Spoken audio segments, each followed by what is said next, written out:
এগুলো হলো ছোট ছোট চিংড়ি মাছ, মানে একেবারে পিচ্ছি পিচ্ছি চিংড়ি মাছ। এটা আমার ভেজে খেতে খুব ভালো লাগে।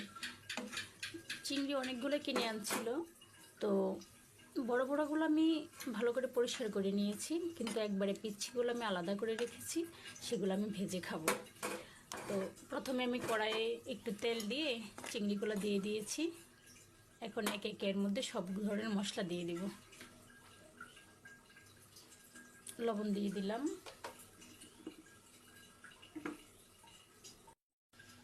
ধনিয়ার গুঁড়ো দিয়ে দিচ্ছি, এটা হলুদ গুঁড়ো, এটা মরিচ গুঁড়ো। এখন একটু নেড়ে দিব। খুব টেস্টি হয় এটা, একেবারে পিচ্ছি পিচ্ছি, একেবারে ছোট যে চিংড়িটা, সেটা মানে মাথা ছাড়াইতে হয় না, এটা এইভাবেই খুব ভালো লাগে আমার। চিংড়ির যে কোনো প্রিপারেশান, যে কোনো চিংড়ি দিয়ে যেভাবে রান্না করা হোক না কেন আমার খুব ভালো লাগে।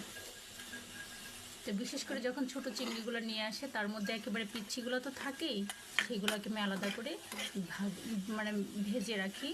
আর কেউ খায় না, বাচ্চারা তো খায় না, বাচ্চার বাবাও খায় না, সেটা আমিই খাই। আপনাদের কাদের কাদের ভালো লাগে এই ছোটো চিংড়িটা ভেজে খেতে, কমেন্ট বক্সে জানাবেন।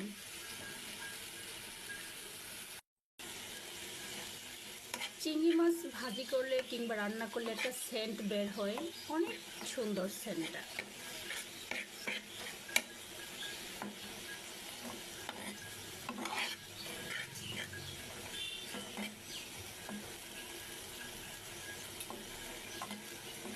দেখতেই ভালো লাগে চিংড়ি মাছটা।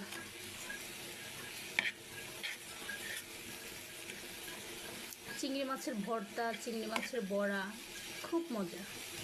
চিংড়ি মাছ যে কোনোভাবে রান্না করা হোক না কেন, চিংড়ি মাছ আর ইলিশ মাছ, এটা যে কোনোভাবেই রান্না করা হোক না কেন, এটা খুব টেস্টি হয়।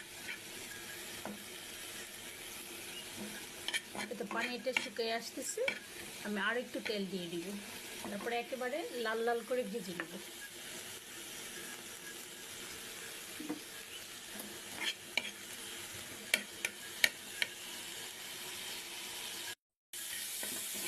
থেকে দেখুন আমার চিংড়ি মাছ ভাজা ভাজা হয়ে গেছে প্রায়। দেখি কি মনে হচ্ছে, কেমন হতে পারে রান্নাটা। এই যে আমার চিংড়ি মাছ ভাজা শেষ। ওয়াও, কি দারুণ কালার, খেতে অনেক মজা হবে, তাই না?